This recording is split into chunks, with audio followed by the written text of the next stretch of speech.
It was well past midnight as I drove home from my new job. The pay wasn't so good, and it was far from home, but I really had no choice considering I was behind on rent. Exhausted from working a long first day, I just wanted to get home and get some sleep. I thought I knew the way back, but I had arrived during daylight hours when it was easier to manage my new surroundings. Streetlights were scarce, which I hadn't noticed in the afternoon.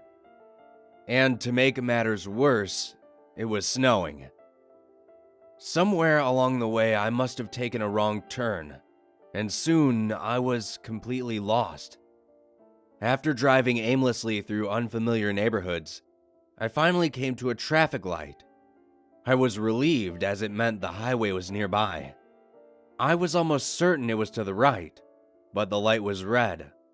A sign on the corner stated, "No right turn on red." Who was I to argue with all those capital letters? Yet, it was so late that none of the houses I passed had any lights on, and there were no cars around to speak of. Surely it was okay to make a right turn. "Screw it," I said, and stepped on the gas. Halfway through the turn, something darted out into the intersection. A dull thud echoed throughout the car, and I slammed on the brakes. At first, I didn't react. I just shut off the engine and sat there, hoping it was an animal or something.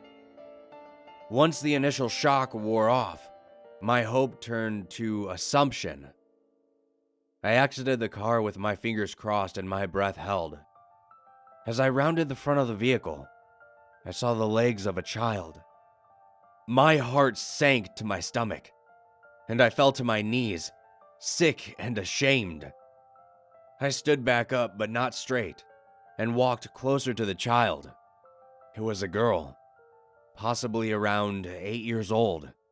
She had a little blue backpack, and must have been holding a sleeping bag that was now lying unraveled a few feet away. She lay face down. Her blonde hair dyed a crimson red in some places.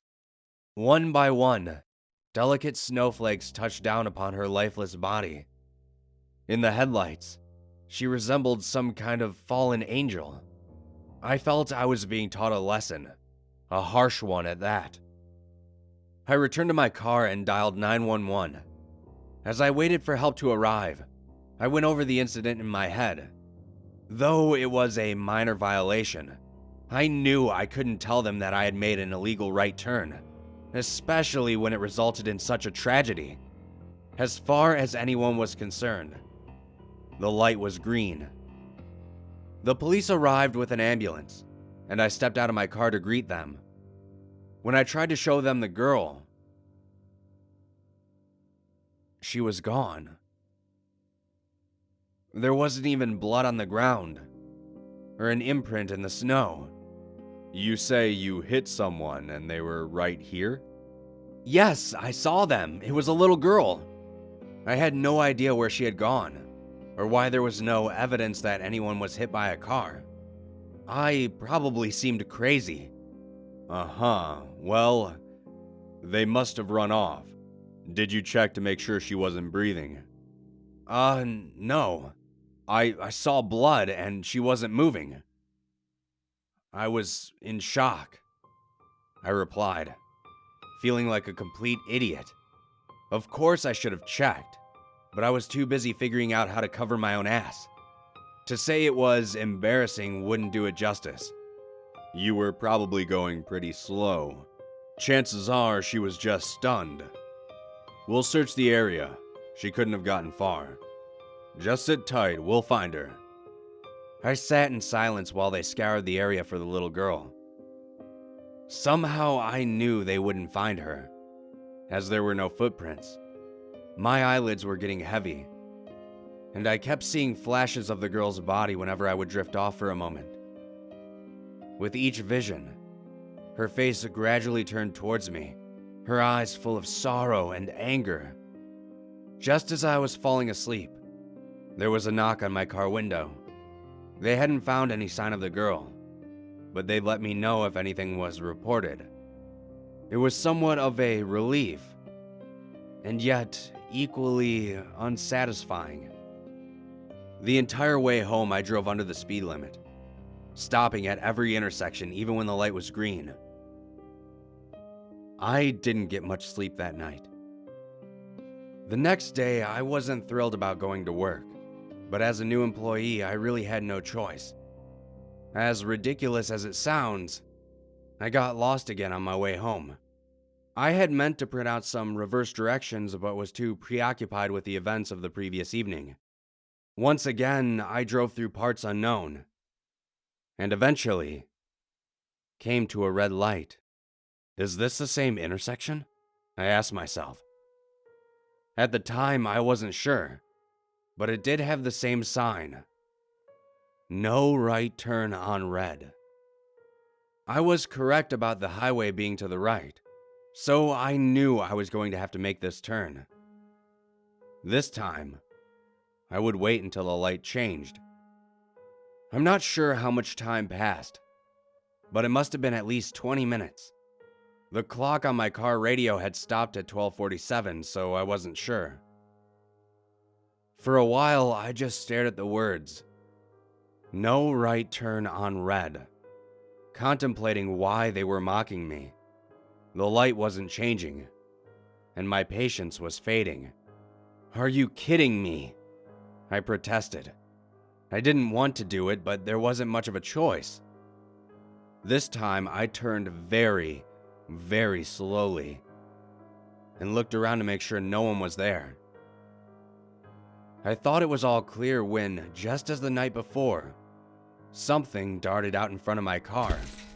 "Shit!" I shouted, slamming on the brakes. "This can't be happening." I jumped out of the car and rushed to inspect the body. My jaw dropped when I realized it was the same exact girl. She had the same little blue backpack. The same sleeping bag was lying unraveled just a few feet away, and her blonde hair was stained with dark red blood. I didn't know what to think. My mind went completely blank while I stared at the horrific scene. Whether it was real or not, it was far worse the second time. I retreated to my car again, but this time I hesitated to call the police.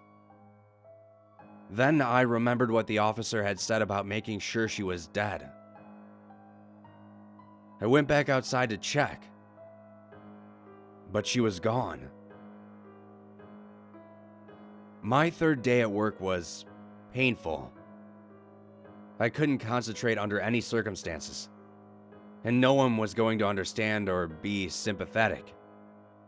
Different scenarios kept playing out in my head. I imagined a little girl going to a slumber party. She's having fun with her friends until they play a cruel prank on her. She calls her mother in tears, but her mother says she's too tired to pick her up, and that she must walk home. On the way, I hit her with my car.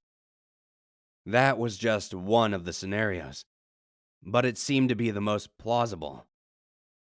I started to think that she could be a ghost who had already been struck by someone else's car. Perhaps it was a hit and run and now she needed someone to find out who killed her. But why me? When my shift ended, I was reluctant to leave. After driving to work a few times, I had finally memorized my way home. But I was still afraid of that intersection. That sign. I drove cautiously, with eagle eyes, and eventually emerged onto the highway, invoking a collective sigh of relief from every cell in my body. I smiled and turned up the radio as I accelerated past the speed limit. It seemed to be taking quite a while to reach my exit, but I was too tired to find it suspicious. My eyelids were getting heavy, and for a moment I almost fell asleep. As I took an extended blink, I was suddenly somewhere else.